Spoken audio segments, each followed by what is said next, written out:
Hey, this is Mike Matthews from musclelife.com, and in this podcast, I want to talk to you about clean eating and why it's not as important as many people think it is when it comes to building muscle and losing fat.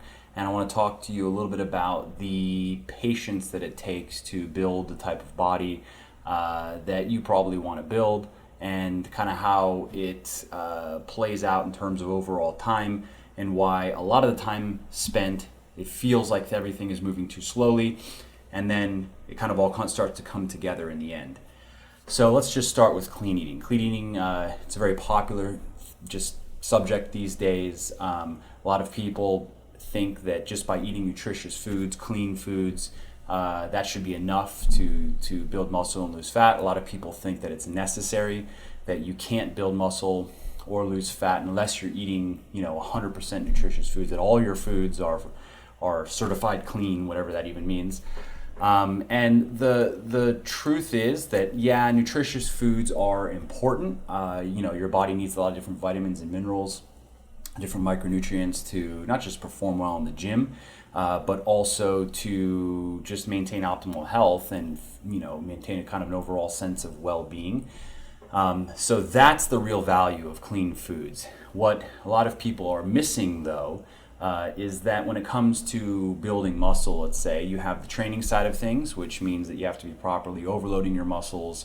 Your training intensity and frequency have to be correct. You have to be focusing on the right types of exercises and so forth. And then on the diet side, the amount of protein that you eat does play a very important role. You don't have to eat obscene amounts of protein, but if you're around a gram of protein per pound of body weight, you're going to, that's enough. And then, your body needs, it's called energy balance. So what that means is your body's expending a certain amount of energy every day, and then you're feeding it a certain amount of energy every day through food. The difference between expenditure and consumption would be the balance. So if you're eating a bit less than your body's expending, then that would be in a negative balance. If you're eating a bit more, it's a positive balance. And what happens in negative balance is your body loses fat, but also your metabolism slows down to match that, because your body wants to kind of maintain that state of homeostasis, wherein expenditure is matching consumption. So to build muscle, you need to be eating enough protein. These are the most important points. Be eating enough protein and be in a slight positive energy balance, meaning that you do not want your body to be slowing its metabolism down. You want your metabolism to be running basically as quickly as possible, or in another sense, as inefficiently as possible, meaning you want it to be burning as much energy as possible. And you do that by eating a bit more energy, or giving your body a bit more energy than it needs. And when it's in that state, its ability to synthesize proteins, which of course includes muscle proteins, is at its highest, I guess you could say. So that's muscle building relating to nutrition. The types of foods that you eat are not so important. As long as the proteins are in a good enough state to be absorbed by the body, which is pretty much everything. I mean, the only exception to that, I guess, would be that there are certain plant sources of proteins that just aren't very well absorbed by the body. Like hemp, for instance, is pretty crappy. Whereas protein found in peas and brown rice, for instance, is actually pretty good. The highest quality proteins generally are going to be from animals, meat, dairy products, and things like that. Eggs are great. So that's muscle building. When it comes to fat loss, what matters more than it doesn't. This is even more so. You could just eat nothing but junk food every day and continue to lose fat if you're in that negative energy balance. If you're feeding your body less energy than it's burning, what you eat does not matter.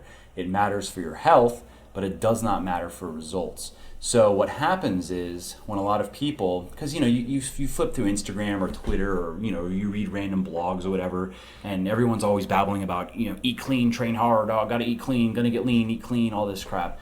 And again, it's good. Eating nutritious food is good, but if they don't also tell you that, oh, I'm not just eating clean, I'm eating 2,300 calories of clean food every day, and here's why, and here's how you can figure out how many calories of clean food you should be eating, that advice doesn't help you. Just to say, oh, well, you should just eat clean, that's how you're gonna get lean. No, not necessarily. It's possible, and it would, let's say that like if your diet right now consists of drinking soda all day and eating fast food 5 times a week and eating ice cream every night, yes, eating clean is probably going to help you lose weight, because you're going to cut out, you could easily cut out 1,500 calories a day minimum of just junk food. And if you were to try to replace those calories with clean foods, you wouldn't even be able to eat that much. Think of it as like you can eat a Snickers bar, a couple hundred calories, and it's not going to fill you up much. It's just a little bar. But if you take that couple hundred calories and were to put that into, let's say, vegetables and some protein, you're going to be full for 4 or 5 hours. Just because clean foods generally are more filling. For instance, there's vegetables, of course. Different, fibrous fruits like apples and stuff are pretty filling. Sweet potatoes are pretty filling. Potatoes are very filling. White potatoes. Beans can be pretty filling. So all these are like clean foods, nutritious foods that are just going to keep you full. But in the end, what matters is how much you're eating. That's really the key. Another thing that kind of goes with the clean food movement or the clean eating movement is low carb and high fat. It's very trendy right now. Paleo is very important and is a lower carb, higher fat way of eating. I'm not a fan of this style of eating at all, especially if you're training, if you're weightlifting regularly. Carbs are your friend. Carbs are what's going to help you. They're going to help you maintain your training intensity.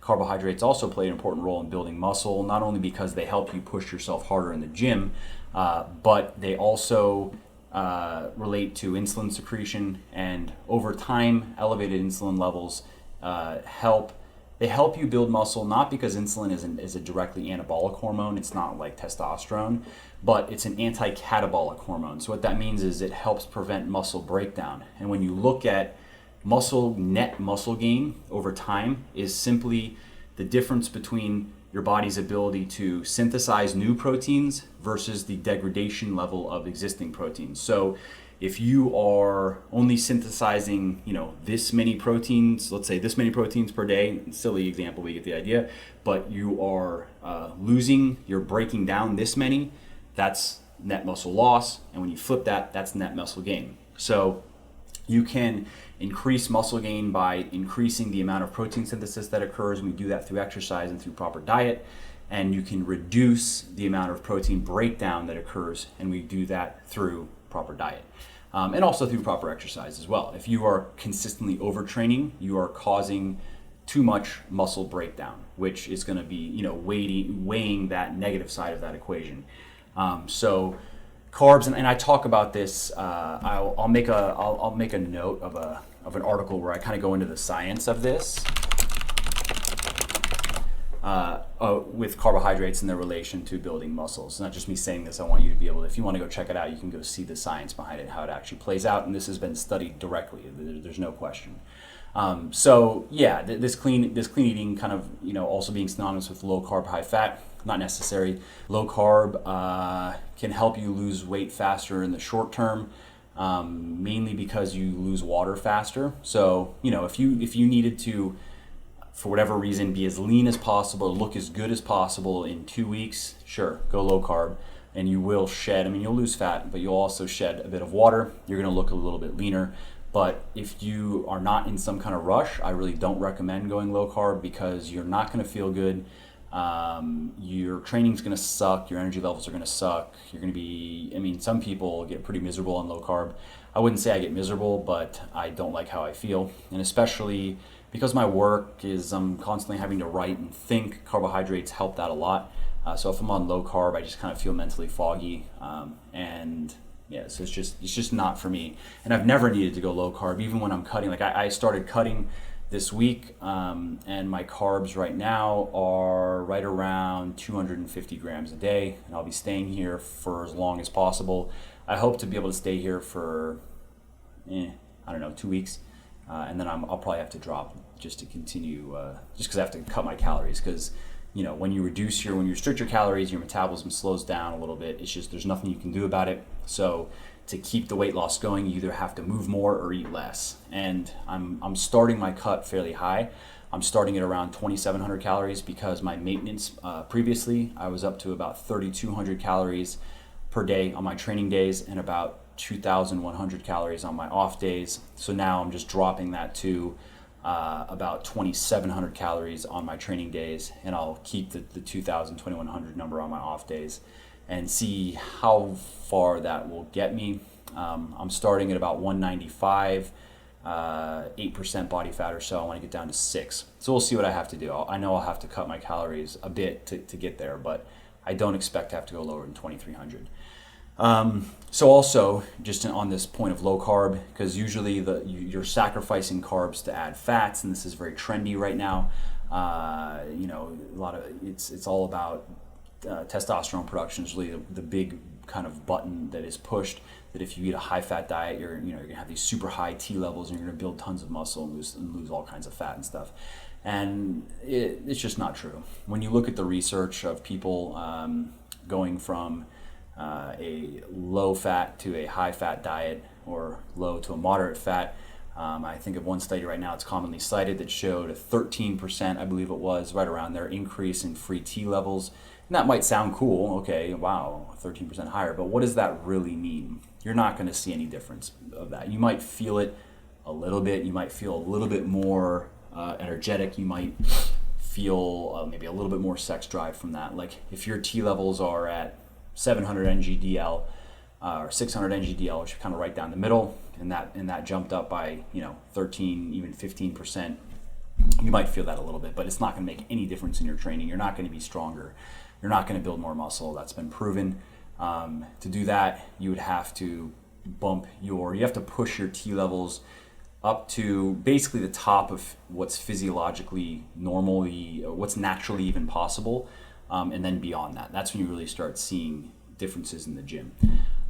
So what you're gaining by going high fat is a basically insignificant increase in testosterone levels. What you're losing is the carbs, which means you're losing training intensity, and you're losing that insulin-related benefit where it creates, I guess you could say, it creates a more anabolic environment in the body. So that's kind of the overall view of clean eating. I'm not a fan of if it fits your macros, eat junk and get shredded and eat Pop-Tarts every day and all that crap. Health does matter, and my diet is actually very clean, but that's just simply because I like healthy foods. However, I do every week my cheat meal. I'm probably going to tone this down now that I'm cutting, just because as you get leaner, a cheat meal becomes counterproductive if it's too high fat, because dietary fats are basically just stored directly as body fat. It doesn't cost the body much energy to store dietary fat as body fat, and your body can even do it without the presence of, you don't need a huge insulin spike. You could just drink some olive oil and your body's able to store that as fat. It doesn't need a big insulin response to do that. So like the best type of cheat meal really, it would be a high protein, high carb meal, because the cost of protein to, the energy cost to store protein as fat is very high, and your body has a lot of other uses for protein than body fat, and the energy cost of storing carbohydrates as body fat is actually fairly high as well. Research has shown to be about 25% of the energy in a carbohydrate, in a gram of carbohydrate, goes into just processing it to turn it into fat. And your body also has other uses for carbs as well, whereas dietary fat is basically just stored as body fat. Of course, your body does use fat to produce hormones, and it uses it to repair cells and such, but it doesn't need very much for that. So you could go to a restaurant and you could easily eat 400 grams, not 400, you could easily eat 200 grams of fat, easy, in a restaurant. Like if you're going to go there, you're going to eat an appetizer or two, you're going to have an entree, you're going to have a side and a dessert, easy.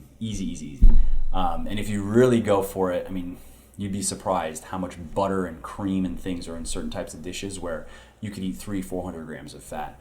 And it's not nearly as filling, even though it's very calorie dense. Carbohydrates are more filling, so it depends on what you're ordering. But you're much better off going high carb, high protein, because your body is going to store less of that as body fat, and so you'll do other things with it.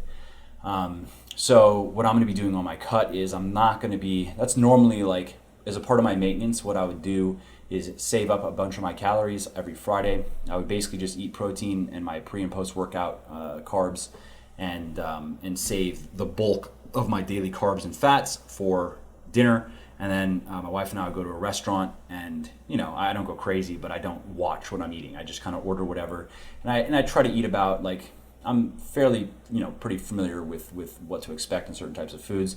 So I'd shoot for about 1,500 calories in the meal, and maybe 2,000, and be done with it, and end the day maybe 500 calories higher than I normally would. Not a big deal.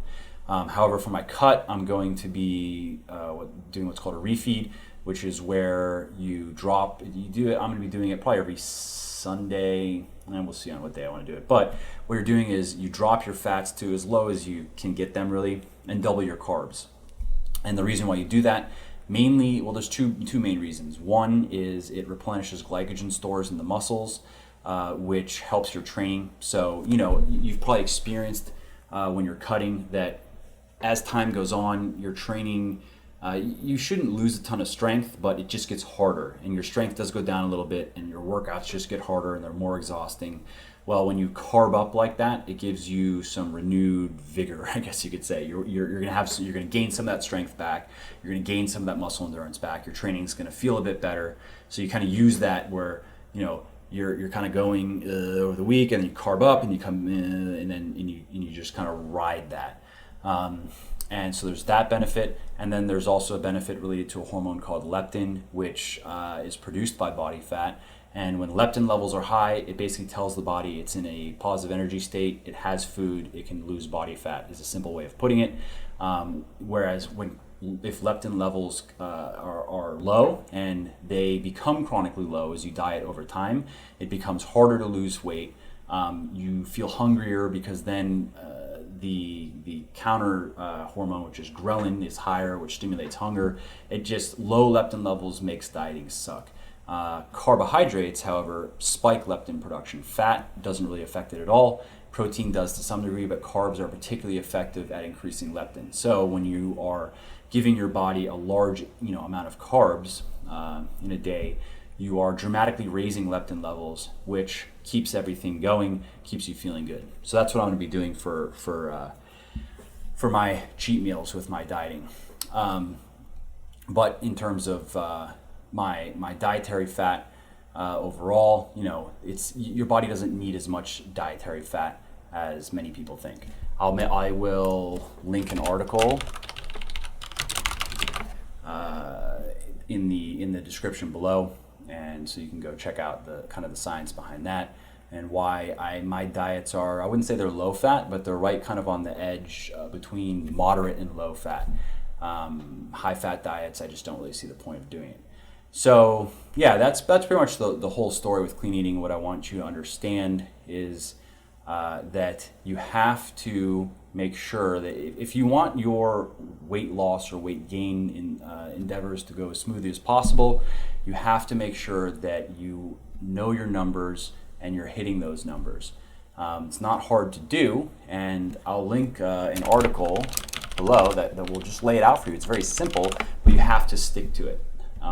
And the only case where it doesn't work, where you can't just run through some simple calculations, find your numbers, create a meal plan, eat those foods every day, and achieve the goals you want, is if you're dealing with metabolic damage, which I've talked about in previous videos and podcasts, and I'll link an article below again on it so you can check that out.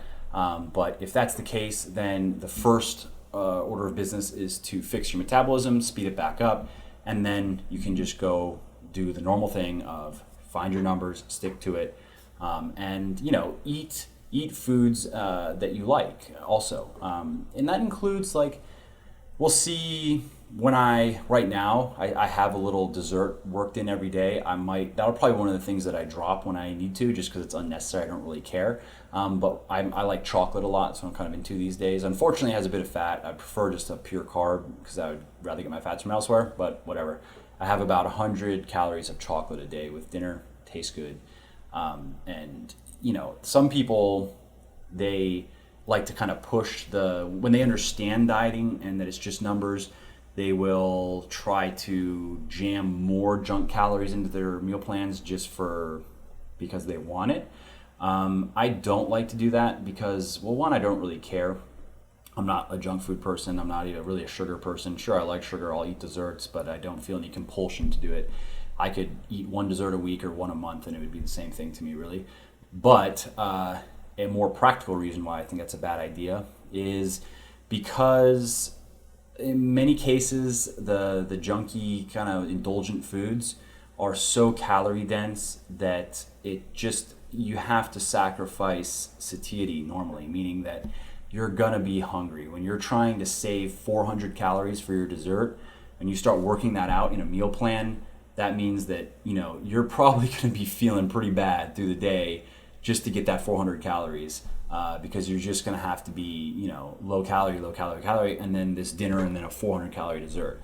It's much smarter to rely on foods that are going to keep you full, fibrous foods, obviously high protein, and rely on those foods. And then, if you want to work in 10% of your calories, for me, I even do less. It's really 5% is like a random treat, but I could do 10%. Like if I wanted to save 200 calories for a dessert, sure, I could do that. I could have, whatever that would be. I think it'd be like 10 spoons of Talenti gelato. Talenti is the best. But I just don't care. It doesn't matter to me. I do a little bit of chocolate and I'm happy with that. So that's basically everything I want to say about clean eating. Just know that it's good. Yes, eat nutritious foods, but that's not like all it takes to lose weight. So let's move on to the next thing I want to talk about, which is patience and what it takes to really build a great physique. Of course, you're going to expect me to say that it takes time, and it does, but in a lot of cases it takes a lot more time depending on what you want to do than you might realize. And in this regard, guys have it worse than girls, really. Because, if a guy starts out, he's never done anything, he never built any muscle, he's just a normal dude, and he looks at let's say he doesn't have an unrealistic goal. He's not trying to look like a fitness model or a cover model. He's not. Let's say I'm 6'2", so if my goal was to be like 220 at 6%, impossible. Unless I was going to get on drugs, that'd be the only way to do it. So let's say the average guy, in my experience, probably wants to gain the look that he wants is probably 30 to 40 pounds of muscle and under 10% body fat would probably be like the general goal for most guys.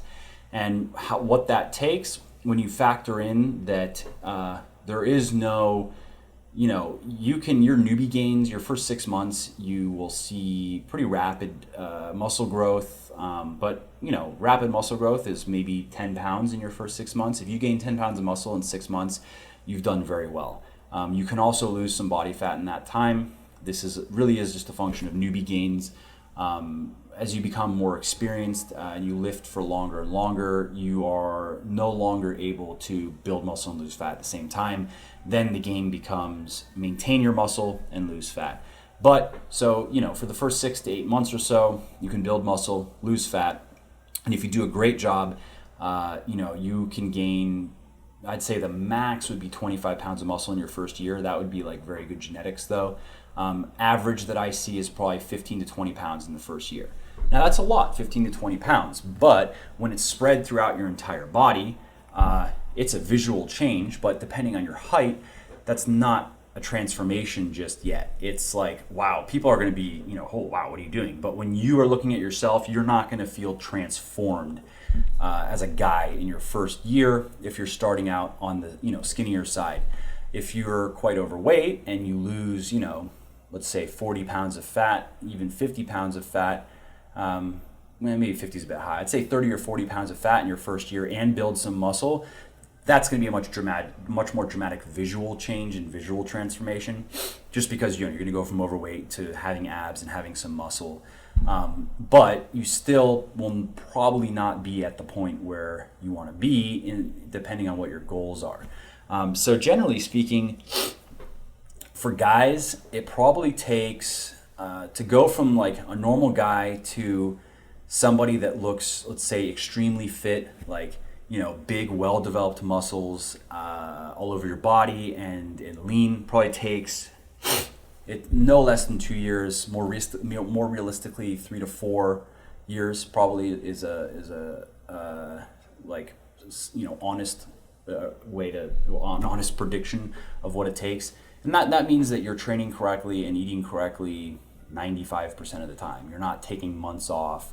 You're not dragging on cuts for long periods of time. Like I've talked to guys that made the mistake of they didn't want to. I guess it was more just a compliance, a consistency issue. But what would happen is, so they would start cutting for a bit, and then they would go off their diet and eat a bit more for a little bit and not lose weight for a couple weeks, and then go back to cutting, and then just kind of juggle that state where they're like cutting for a couple weeks, and then just not cutting but not bulking, just kind of in the middle, eating a bit more, cheating too much kind of thing, and doing that. Where then like 6 months goes by and they've only gained 5, 6, maybe max 7 pounds of muscle, because when your body's in a calorie deficit, it can't build muscle efficiently. Yes, if you're new, you can build some muscle, but you're not going to build as much muscle as you would if you were in a calorie surplus. Now, that doesn't mean that everyone should start in a calorie surplus. If you are over 15% body fat, you should start with a cut for sure. And I talk about why in an article that I will link below. The ideal kind of range that you want to be in is you want to be between 10 and 15% body fat. So you want to start around 10%, and then you want to be in a calorie surplus up until 16%, and then go back down to 10%, rinse and repeat, and you will get the best gains over time being in that body fat percentage range. And those cutting periods become shorter and shorter as you go on, as you continue, as you have more muscle, your body's able to burn fat faster. And I'm not even exactly sure why beyond that. It just is easier. It's probably just a compliance issue. It's probably once you've done it once you see that it's not very hard to go from 15% to 10%, I guess you can just gain that mental confidence and just know that, okay, fine, it's time to do it again, and you don't mess up on your diet. You just kind of bang it out and get it done. So really, as a guy, minimally your first year is spent doing this, where you are in a slight calorie surplus and you are slowly gaining body fat. And this is most guys. Some guys have really good genetics and they don't gain much body fat. They're able to put on lean mass fairly efficiently with very little fat. And then that's great for them, but I'm not even one of those people. General, like, you're doing well if for every pound of fat that you gain, you're gaining a pound of muscle. That's pretty good. If you're doing better than that, that's really good. So your first year or so as a guy is kind of spent just doing that, where you're getting bigger, you're getting fatter, and then you're getting leaner, and then by the end of your cut, you feel small. And then you go back and you get a little bit bigger, you add a little more muscle, a little bit of fat, and then you strip it back down, you look a little bit better, and it's just kind of rinse and repeat until there's a point where, once again, it's probably not year one, and this is where it kind of goes back to the point I said originally, where people feel like it's too slow. Like, when are they going to look good? When are they going to finally be able to go to the beach and impress everyone and have girls stare at them and whatever? It just takes time. You'll reach a point where, if you do that enough and you do it well, where you start hitting probably the 13-14% range, and you actually start feeling too big. Like, you're looking at yourself in the mirror and you just look like a big bloofy, just too big, and you're like then that's when you know you're actually start looking good, when you start cutting to not just 10% but under. Especially when you go under 10%, you lose quite a bit of size. You can you could feel like you're the perfect size at 10% and then cut down to 7% and feel tiny and be like, wow, where did all my size go? Because you lose quite a bit of water and glycogen that just gives you that size, or that puffed up look. You lose that as you get leaner and leaner. So really all you have left is like, what lean mass do you really have? Because you don't have that sarcoplasmic, that fluid that's in there just kind of pumping everything up. So that's how it goes for guys, where the first year is like, don't think that you're going to dramatically transform yourself in the first year. That's those crazy 3 months, 6 months, even 1 year transformations that you see. The ones where guys are going from like nothing to jacked are almost always involving steroid use. And also in many cases, like, you have guys that were once in great shape, so they have muscle memory on their side, which is a very real thing. So they go from that, they start training again, and they're using drugs, so they're able to go from like ugh, to whoa, holy shit, in like, 3 months or even 4 or 5 months or whatever. Don't just ignore those transformations. Natural transformations are they're just slower. It just takes more time. You can achieve the same, well, I can't say you can achieve the same look because you can't, depending on what drugs are being used, but you can achieve a dramatic transformation. It just takes longer, that's all. So as a guy, you could think of it as like the overall journey from normal to an impressive physique. 75% of that time, you are you're probably feeling like it's going a bit slow, and you compare your body to maybe people you see online or in magazines, and you're not that excited. But when it really starts to come together is after you've gained those first 35 pounds of muscle. And this depends on your height too. If I'm 6'2", so I have to put on 10 pounds of muscle on me looks very different than 10 pounds of muscle on somebody who's 5'7". The person who's 5'7" is going to look way different. Like, wow, you're going to think that they gained 20 pounds and I gained 10 pounds. So it really depends on your height. But if you were, if you're my height, then it's going to take probably 35 pounds of muscle. And then you get lean, and then all of a sudden you look great. And that's just kind of how it goes. And once you reach that point, then you just maintain it. And that's much easier. Maintaining a great physique is much easier than building one. It doesn't take maximal effort your entire life to look great. You can train like that, and you can do that if you want. I like training hard. I like the foods I eat. It doesn't feel like a burden to me. But if I wanted to drop to training 3 times a week, I could, and I would look the same. If I wanted to be, if I just had to eat certain types of foods or whatever, I could work it in. I could figure it out. But I like the taste of all I like healthy foods. It's just the way I am. I like, I don't need to go out to a restaurant and eat a bunch of crap more than once a week. And even that is just kind of like, all right, cool, let's do it. But I'm not, salivating at the thought of it. Once you're there, it's very easy to maintain it. And by the time you get there, you also really learn to enjoy the process. You're going to be enjoying your workouts. You're just going to enjoy the lifestyle. You feel good. You look good. It's not just like, you don't get there like, oh, I finally made it. Now I can just be lazy. That's just not how it goes. And for women, you have it much easier than guys. I would say that like, a woman that goes from just a normal, the normal type of girl body would be, maybe 20 to 25% body fat, not very much muscle, and just looks like a normal person, to a very fit type of look, which would be probably like, 16 to 18% body fat with good muscle tone, with some shape in their arms and legs and a butt and whatever. Takes, I would say, probably a year would be a good. It could be done quicker depending on where you're starting, and depending on your genetics. But if you really stick to it, I think that pretty much any girl can go from wherever she's at to looking really, really good in about a year. And even if that means that she has to lose 30 pounds of fat, a year is enough time to do that. And 2 years, never. 2 years, if a girl is really on it for 2 years, she can look amazing. So it's just easier for girls because they don't have to build as much muscle. That's what makes it tough for us guys.